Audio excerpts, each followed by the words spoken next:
السلام علیکم دوستوں، اپنی نیکسٹ ویڈیو کے ساتھ آپ کو ویلکم کرتا ہوں اپنے اس چینل میں۔ امید ہے آپ سب خیریت سے ہوں گے۔ تو چلتے ہیں آج کی اہم نیوز کی جانب۔ سب سے پہلے تو بڑی تعداد میں پاکستانیوں کو ڈپورٹ کیا جا رہا ہے، کچھ کو کر دیا گیا ہے، اس پہ تفصیلی بات کریں گے۔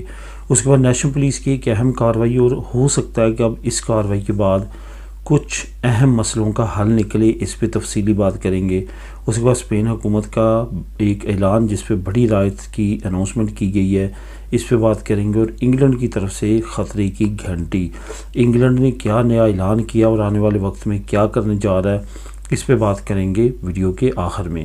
سب سے پہلے تو بڑی تعداد میں جو پاکستانیوں کو ڈپورٹ کیا گیا ہے اور مزید کچھ ڈپورٹ کیے جائیں گے، اور آنے والے وقت میں بھی پکڑ دھکڑ جو ہے وہ جاری رہے گی، نہ صرف پاکستان بلکہ باقی ممالک بھی جن کے لوگ اللیگل ہیں ان کے خلاف یہ کہاں پہ اور کیوں کیا گیا۔ جیسا کہ آپ سب کو معلوم ہے کہ کرونا وائرس رہا، اب 3-4 سال جو پچھلے گزرے ہیں تقریباً، وہ کرونا وائرس کی بعض گشت تمام دوستوں کو معلوم ہے کہ کافی زیادہ سنی گئی، اور اس کے بعد کافی معاملات جو تھے وہ معطل رہے۔ ان تمام معاملات میں ایک بڑا معاملہ جو اللیگل امیگرینٹس کو ڈپورٹ کرنے کا، وہ تقریباً پوری دنیا میں معطل رہا۔ لیکن اب جیسے حالات بہتر ہونا شروع ہوئے ہیں، کرونا وائرس تھم گیا ہے، ٹھیک ہو چکا ہے، تو اب دوبارہ سے ان ممالک نے ڈپورٹ کرنا لوگوں کو شروع کر دیا ہے۔ ابھی تازہ ترین رپورٹ کے مطابق، کیونکہ پاکستان کے یونان کے ساتھ یعنی گریس کے ساتھ تعلقات بھی بہت اچھے نہیں ہیں، اور گریس کے انڈر ایک ایریا آتا ہے جس کو اردو میں ہیں قبرص بولتے ہیں، اور جس کو انگلش میں سائپرس بولتے ہیں، اس ملک میں بھی جو کہ کہنے کو انڈیپینڈنٹ ہے لیکن وہ یونان کے انڈر ہی کام کر رہا ہے، تو وہاں پہ بھی کافی بڑی تعداد میں پاکستانی رہتے تھے، اور وہاں سے بھی ان کو اللیگل جو تھے جن کے پاس ڈاکومنٹ نہیں تھے ان کو بھی پکڑا گیا۔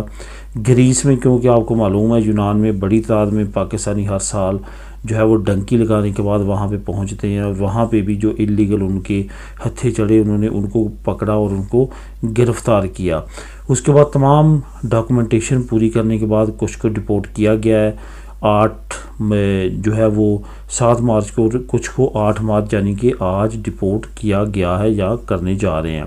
یہاں پہ آپ کو یہ بتاتا چلوں کہ اس تمام ڈپورٹیشن کے پیچھے ایک تو پاکستان کے یونان کے ساتھ جو تعلقات ہیں وہ ترکی کی وجہ سے بہت اچھے نہیں ہیں، کیونکہ پاکستان ہمیشہ ترکی کو سپورٹ کرتا ہے۔ ترکی اور یونان کے درمیان کئی جنگیں بھی ہو چکی ہیں، اور سائپرس پہ بھی کافی بڑی جنگ رہی ہے جس میں پاکستان نے کھل کے ان کی حمایت کی تھی، جو کہ 70 کے ڈیکیڈ میں یہ جنگ ہوئی تھی۔ تو یہاں پہ یہ بھی آپ کو بتاتا چلوں کہ اس تمام پروسیس میں پاکستان کا موقف یہ ہے کہ وہ وہی لوگوں کو ایکسیپٹ کریں گے جو جن کے پاس ڈاکومنٹس ہوں گے اور یہ پروف ہوگا کہ وہ پاکستانی ہے، یعنی کہ پاکستانی قونصلیٹ امبیسی کا یا تو ان کے پاس سرٹیفکیٹ ہونا چاہیے کہ یہ پاکستانی ہے، اس پہ تمام اندراج نادرا کا ہونا چاہیے، یا ان کے پاس پاکستانی آئیڈینٹی کارڈ، پاسپورٹ وغیرہ اس طرح کے سفری ڈاکومنٹ ہونے چاہیے جس سے یہ ثابت ہو کہ وہ پاکستانی ہے۔ ادروائز پاکستانی حکومت ان کو ایکسیپٹ نہیں کرے گی، ان کو واپس یونان بھیج دے گی۔ لیکن پروسیس جاری ہے، اب دیکھتے ہیں ٹوٹل کتنی تعداد میں یہ ڈپورٹ کرتے ہیں۔ جو کیلکولیشن پتہ چلی ہے وہ تقریباً 200 کے قریب ان دونوں خطوں سے لوگوں کو جو کہ اسپیشلی پاکستانی ہیں ان کو پکڑا گیا، اور وہاں سے ان کو ڈپورٹ کرنے کا سلسلہ جاری کیا گیا ہے۔ اب دیکھتے ہیں آنے والے وقت میں حکومت اس پہ کیا رسپانس دیتی ہے۔ بہرحال ان کی طرف سے فل تیاری ہے، اور وہ بڑی تعداد میں پاکستانی کو ڈپورٹ کرنے جا رہے ہیں۔ اب بات کرتے ہیں نیشنل پولیس کی۔ نیشنل پولیس نے ایک بہت ہی اہم کارروائی کی ہے۔ یہ اصل میں کارروائی بہت زیادہ ٹائم پہلے ہو جانی چاہیے تھی، اس پہ کافی زیادہ معاملات جو تھے وہ چلتے رہے ہیں، اور کافی زیادہ لوگ اس پہ پریشان ہوئے ہیں، اور اس پہ کئی مرتبہ اسطرح خیروز نے احتجاج بھی کیا، خاص طور پہ میڈرڈ میں، بارسلونا میں، باقی بڑے شہروں میں جہاں پہ غیر ملکی کی تعداد اچھی خاصی ہے۔ آپ کو معلوم ہوگا کہ کرونا سیزن کے دوران اسپیشلی اور اس کے بعد بھی سیتا جو تھا وہ نہ نکال سکتے تھے، آپ بیٹھے رہتے تھے 24 گھنٹے ٹرائی کرتے رہتے تھے، ہر وقت لگے رہتے تھے، لیکن سیتا نہیں نکلتا تھا۔ اب سیتے کا سب سے بڑا مسئلہ یہ تھا کہ آپ کو اگر سیتا لینا ہوتا تھا تو آپ کسی کال شاپ پہ، کسی سینٹر پہ یا کسی خستور کے پاس جاتے تھے، اور اس کو آپ پیسے دیتے تھے، وہ آپ کو سیتا نکال کے دیتا تھا۔ اصل میں یہ کیا گیم ہوتی رہی ہے، جس کو ابھی جو نیشنل پولیس ہے انہوں نے ایک مین بندے کو اس کے بارے میں جرمدار پایا، اس کو پکڑ لیا ہے۔ اصل میں پورے ملک میں چند ایک ہیکرز تھے۔ ہیکر مطلب وہ تمام مین اداروں کا جہاں پہ ان کو پتہ تھا کہ زیادہ تر لوگ سیتا لے کے جاتے ہیں، جس میں سیپے ہو گیا، انم ہو گیا، اس کے ساتھ ساتھ سہولیات سوشال کے باقی انس کا دفتر، باقی جو تمام ادارے ہیں وہاں پہ وہ کیا کرتے تھے، ان کے پاس ایسا جدید سافٹ ویئر تھا کہ ان کے جو سیتے تھے جیسے وہ اوپن ہوتے تھے ان تمام کو فوراً بک کر لیتے تھے فیک آئی ڈیز کے ساتھ۔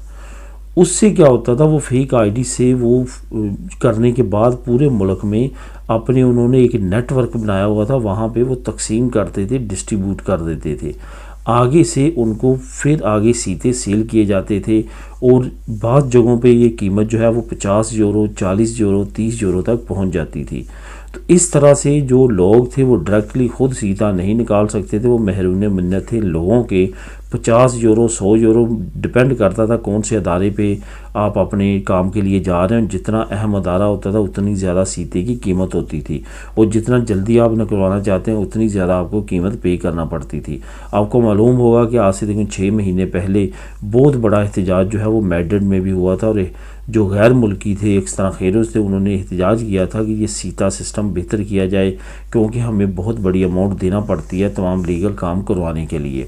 تو اس طرح کی کارروائی اب علی کانتے میں کی گئی ہے۔ علی کانتے میں ایک بہت بڑا مین ان کا ہیکر پکڑا ہے، جو کہ بڑی بڑی ویب سائٹس کو اپنے سافٹ ویئر کے ذریعے ہیک کرتا تھا اور تمام سیتوں کو آگے ڈسٹریبیوٹ کرتا تھا، سیل کرتا تھا۔ اصل میں وہ خود بھی یہ کام کر رہا تھا، آگے بھی پرووائڈ کر رہا تھا، مختلف ملک کے حصوں میں سیتوں کو اس کے کنیکشن تھے، وہ فیس خاص طور پہ لیتا تھا، ڈسٹریبیوٹ کرتا تھا سیتے، اور وہ ہر شہر میں لوگ جو تھے وہ آگے سیتوں کو سیل کرتے تھے۔ یہ پروسیس جاری تھا، اور اس کے دوران ہی نیشنل پولیس نے تمام انکوائری کرنے کے بعد اس کو گرفتار کر لیا ہے۔ اب دیکھتے ہیں سیتوں کا نظام کچھ بہتر ہوتا ہے یا نہیں ہوتا، یا اس طرح اور ہیکر بھی جو ہے وہ بیٹھے ہوئے ہیں یا بیٹھ جاتے ہیں اور وہ بھی کچھ اس طرح کی کارروائی شروع کر دیتے ہیں۔ لیکن فی الحال ایک مین گرفتاری ہوئی ہے، جو کہ ایک بہت بڑا ہیکر تھا، جو کہ اسپیشلی ان لوگوں کو لوٹنے پہ لگا ہوا تھا جو سیتا چاہتے تھے، اور ان کو سیتا بیچا جا رہا تھا۔ اب دیکھتے ہیں نیکسٹ کیا کارروائی ہوتی ہے۔ اسپین حکومت نے ایک اہم اعلان کیا، اور اس پہ بہت اچھا رسپانس بھی آنا شروع ہو چکا ہے۔ میں نے آپ سے تقریباً مہینہ 15 دن پہلے 2 نیوز شیئر کی تھی، جس میں میں نے اسپیشلی ٹرینز کے بارے میں کہا تھا کہ بہت بڑی رعایتیں آ رہی ہیں۔ اب ایک رعایت جو ہے وہ شروع ہو چکی ہے، علی کانتے سے میڈرڈ اور میڈرڈ سے علی کانتے ڈیلی بیس پہ 2 ٹرینیں جائیں گی اور 2 ٹرینیں آئیں گی، اور یہ تیز ترین ٹرینیں ہوئیں گی جس کے درمیان 3 سے 4 صرف سٹاپ ہوں گے۔ تو یہ صرف 7 یورو میں آپ اس کی ٹکٹ لے سکتے ہیں۔ ٹکٹ 6 مارچ سے اوپن ہو چکی ہے، آپ اس کو خرید سکتے ہیں، آن لائن خرید سکتے ہیں، اسٹیشن میں جا خرید سکتے ہیں۔ یہ ایک بڑا بینیفٹ ہے، جو لوگ اس سے فائدہ اٹھانا چاہتے ہیں لازمی طور پہ اٹھائیں۔ نیچے جو میں لنک دے رہا ہوں وہاں پہ تمام سٹاپس کے نام ہیں، جہاں جہاں ٹرین رکے گی، کون سی ٹرین ہے، کس طرح سے آپ نے بائی کرنے ہیں، 7 یورو اس کی قیمت ہے۔ یہ تمام پروسیس نیچے آپ کو لنک میں بھی مل جائے گا۔ یہاں پہ یہ بھی بتاتا چلوں کہ تقریباً تمام نیوز کے لنک جو ہے وہ آپ کو نیچے ڈسکرپشن میں مل جائیں گے، آپ خود بھی ان تمام نیوز کو کلک کر کے ریڈ کر سکیں گے۔ آخر میں بات کرتے ہیں کہ انگلینڈ نے ایک خطرے کی گھنٹی بجائی ہے، اور انتہائی خطرناک امیگرینٹس کے لیے یہ خبر ہے کہ انگلینڈ نے اعلان کر دیا کہ تمام اللیگل امیگرینٹ جو کہ بوٹس کے ذریعے یو کے میں انٹر ہوئے ہیں یا ہو رہے ہیں، ان کا مستقبل اب کہاں پہ ہے؟ روینڈا میں۔ روینڈا وہ ملک ہے جو کہ افریقہ کا ہے، دور دراز ملک ہے، غریب ملک ہے۔ وہاں پہ انہوں نے ان سے جگہ خریدنے کے بعد وہاں پہ کیمپس لگائے ہیں، اور وہاں پہ ان کو بھیجا جائے گا، وہاں پہ ان کی تمام انکوائریز ہوں گی، وہاں پہ ان کے کیس کو سنا جائے گا۔ اگر تو ان کے کیسز جو ہے وہ پازیٹیو ہوئے یعنی کہ ایکسیپٹیبل ہوئے تو ان کو واپس یو کے بلا لیا جائے گا، اگر یہ ایکسیپٹیبل نہ ہوئے تو ان کو وہیں سے ڈپورٹ کر دیا جائے گا۔ اب دیکھتے ہیں اس پہ سول سوسائٹی کیا کرتی ہے، باقی ہیومن رائٹس کے ادارے کیا کرتے ہیں، یو این او کی ریفیوجی ایجنسی کیا کرتی ہے۔ لیکن فی الحال یو کے پرائم منسٹر نے ریشی سین نے یہ اعلان کر دیا ہے کہ ان کو تمام کو ڈپورٹ کیا جائے گا روینڈا میں، اور وہاں پہ ان کو رکھا جائے گا۔ اب یہاں پہ ایک اور بات بھی آپ کو بتاتا چلوں کہ جو لوگ آلریڈی وہاں پہ ہیں، جو کہ ڈنکی لگا کے پہنچ چکے ہیں، ہو سکتا ہے کہ اس سال سے پہلے پہنچنے والے اس کیٹیگری میں نہ آئیں، کیونکہ اس پہ حکومت نے کوئی بھی ابھی واضح طور پہ نہیں بتایا، لیکن چانسز یہی ہیں۔ لیکن نئے آنے والے جو بھی اسائلم سیکر اسپیشلی بوٹس کے ذریعے سمندر کو پار کر کے یو کے میں انٹر ہوں گے اور پکڑے جائیں گے، تو ان کو لازمی طور پہ اب آنے والے وقت میں روانڈا بھیجا جائے گا، تاکہ نئے آنے والوں کو میسج دیا جائے کہ اب یو کے ان کے لیے سیف پلیس نہیں ہے۔ تو دوستو یہ تھی آج کی اہم نیوز اور انفارمیشن، دعاؤں میں یاد رکھیے گا۔ ملیں گے نیکسٹ ویڈیو میں نئی اپڈیٹس کے ساتھ۔ اللہ حافظ۔